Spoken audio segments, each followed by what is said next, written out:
সৰিয়হ ফুলাৰ বতৰত ভিৰ কৰিছে মৌ পালকে।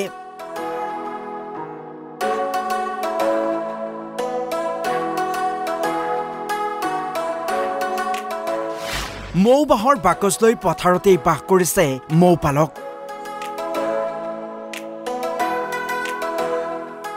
ব্যস্ত হৈ পৰিছে সৰিয়হ ফুলৰ পৰা মৌ আহৰণত।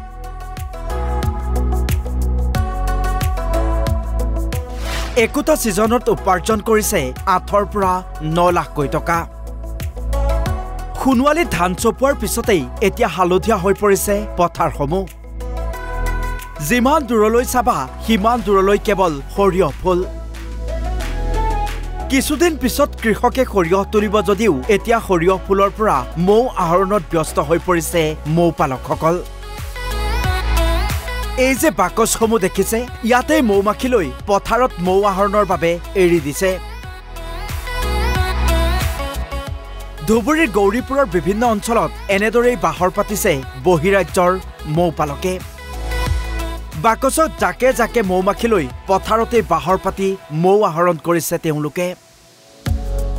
এই মৌসমূহ বহুজাতিক কোম্পানীক যোগান ধৰি উপাৰ্জন কৰিছে এতিয়া লাখ লাখ টকা। যি আঘোণ মাহ আহিলে দেখা যায় যে আমাৰ যি আঘোণ মাহ আহিলে আমাৰ ইয়াৰ পথাৰসমূহ একদম হালধীয়া হৈ পৰে সৰিয়হ খেতিৰে। আৰু সেই সময়ত দেখা যায় যে অন্য বছৰৰ দৰে এই বছৰো যি দেখা গৈছে যে বহিৰাজ্যৰ যি মৌ পালকসকল আছে এই মৌ পালকসকল আহি বাহৰ পাতিছে আমাৰ ধুবুৰী জিলাৰ গৌৰীপুৰ আলমগঞ্জ অঞ্চলত। এই আলমগঞ্জ অঞ্চলত অন্য বছৰৰ দৰে প্ৰত্যেক বছৰে ইহঁতে আহে আৰু ইহঁতে বহিৰাজ্যৰ পৰা আহি এনেকৈ আমাৰ অসমৰ পৰা মৌ উৎপাদন কৰি বহু টকা আয় কৰে। আৰু ইহঁতে কৰ পৰা আহিছে, কিমান টকা উপাৰ্জন কৰিছে, কিমানটা দল আহিছে, আমি ইয়াত এজন মৌ পালক আছে তেওঁৰ পৰা আমি সব কথা জানিব খুঁজিম। হয় দাদা একটু উঠুন। হ্যাঁ বলেন। আপনারা কোথায় থেকে আসছেন? আমরা মালদা থেকে, প্রপার মালদা থেকে। প্রপার মালদা। হ্যাঁ। আপনি কতদিন থেকে এই মৌ সংগ্রহের কাজে জড়িত? এটা যে আমার মিনিমাম 30 বছর। 30 বছর থেকে? হ্যাঁ। কতজন আসছেন আপনারা? আমাদের এখানে অনেক টিম এসে, প্রায় 30 খানা মতো টিম এসে, 25-30 খানা মতো। আপনারা কি কোনো ট্রেন করে আসা নাকি, মানে ট্রেনিং করে আসা নাকি? হ্যাঁ ট্রেনিং আছে আমাদের। ট্রেনিং আছে? হ্যাঁ সরকারে আগে ট্রেনিং দিয়েছি। এটা কাজ মানে বুঝতে হবে, তো ওর মধ্যে অনেক কাজ আছে। রানীর কিছু হয়ে গেলে ওগুলো ট্রিটমেন্ট করতে হয়, আমাদেরকে মেডিসিন দিতে হয়। ঠিক আছে, আগে তো ট্রেনিং নিতে হবে। এটাতে আপনারা কোনো সরকারি সাহায্য হ্যাঁ পান? হ্যাঁ অনুদানও দেয়, আবার লোনও দেয় আমাদেরকে।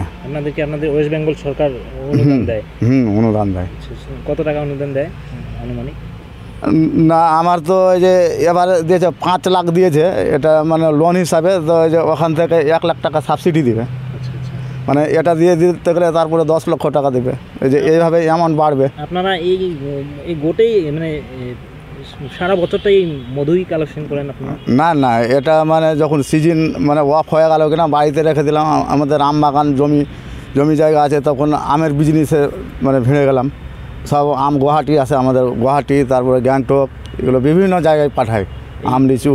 যতগুলো মৌ আপনারা সংগ্রহ করেন এগুলো কোথায় দেন আপনারা, বিক্রি কোথায় করেন? কি মৌমাছি? না না, মধুগুলো। মধু আমাদের ট্রেডার আছে। ট্রেডার আমাদের যখন পয়সা মানে লোন নিয়েও যখন আমরা কুলাতে পারি না কিনা, তো যা পয়সা কিনা যা আমাদেরকে ট্রেডার দেয়, ওদেরকে মাল আমরা দিই আর ওরা মানে বাইরে দেয়। বছরে আপনাদের কত টাকা আয় হচ্ছে এটা থেকে? এটা আয় মানে বলা যাবে না, কোনো বছর নাও হতে পারে, কোনো বছর আবার মানে হয়ে যেতে পারে। ঠিক আছে, যদি যে বছর ভালো হয় কত টাকা? তাও না 8-9 লাখ টাকা হয়ে যাবে। 8-9 লাখ টাকা। হ্যাঁ।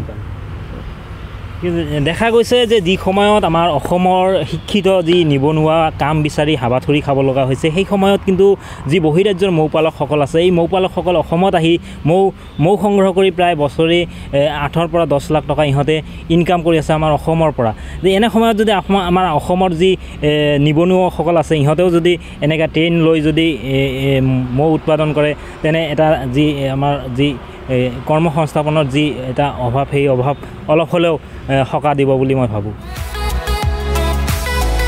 পৰ্বতজোৰাৰ পৰা জিয়াৰুল হক, অসম লাইভ 24।